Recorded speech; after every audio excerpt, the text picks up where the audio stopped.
പാകിസ്ഥാൻ അതിർത്തിയിൽ ഇന്ത്യൻ സേനാ വിഭാഗങ്ങളുടെ സംയുക്ത സൈനികാഭ്യാസമായ തൃശൂൽ ഇന്ന് ആരംഭിക്കും.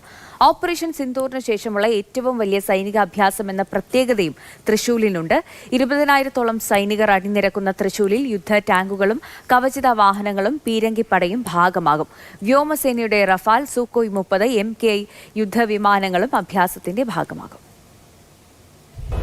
ഇന്ത്യയുടെ കര, വ്യോമ, നാവികസേനകളുടെ സംയുക്ത അഭ്യാസമായ തൃശൂർ സർക്രീക്കിലാണ് നടക്കുന്നത്. ഗുജറാത്ത്, രാജസ്ഥാൻ മരുഭൂമി മേഖലയായ സർക്രീക്കിന് സമീപത്താണ് നവംബർ 10 വരെ തൃശൂർ നടക്കുന്നത്. ഓപ്പറേഷൻ സിന്ദൂറിന് ശേഷമുള്ള ഏറ്റവും വലിയ സംയുക്ത അഭ്യാസ പ്രകടനമാണ് തൃശൂർ. 28,000-ഓളം അടി വ്യോമ മേഖലയാണ് തൃശൂരിനായി തിരഞ്ഞെടുത്തിരിക്കുന്നതെന്നാണ് പ്രതിരോധ മേഖലയുമായി ബന്ധപ്പെട്ട വിദഗ്ധർ ചൂണ്ടിക്കാട്ടുന്നത്.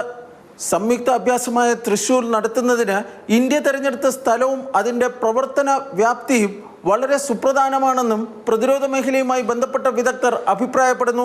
സേനകളുടെ സംയുക്ത പ്രവർത്തനശേഷി, സ്വയം പര്യാപ്തത, നൂതനാശയങ്ങൾ പ്രകടിപ്പിക്കൽ എന്നിവയാണ് തൃശൂരിൻ്റെ ലക്ഷ്യമെന്ന് കേന്ദ്ര പ്രതിരോധ മന്ത്രാലയം വ്യക്തമാക്കിയിട്ടുണ്ട്.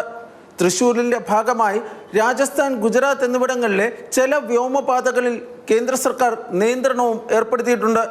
സംയുക്ത സൈനികാഭ്യാസത്തെ ആശങ്കയോടുകൂടിയാണ് പാകിസ്ഥാൻ കാണുന്നത്. സൈനികാഭ്യാസം മാത്രമല്ല, ആയുധ പരീക്ഷണം കൂടി നടക്കുമെന്നാണ് പാകിസ്ഥാന്റെ ആശങ്ക. സർക്രീക്ക് മേഖലയിൽ സാഹസങ്ങൾക്ക് മുതിരരുതെന്ന മുന്നറിയിപ്പ് കേന്ദ്ര പ്രതിരോധ മന്ത്രി രാജ്നാഥ് സിംഗ് പാകിസ്ഥാന് നൽകി ദിവസങ്ങൾക്കുള്ളിലാണ് അതേ മേഖലയിൽ തൃശൂരിൽ നടക്കുന്നതെന്നതാണ് പ്രത്യേകത.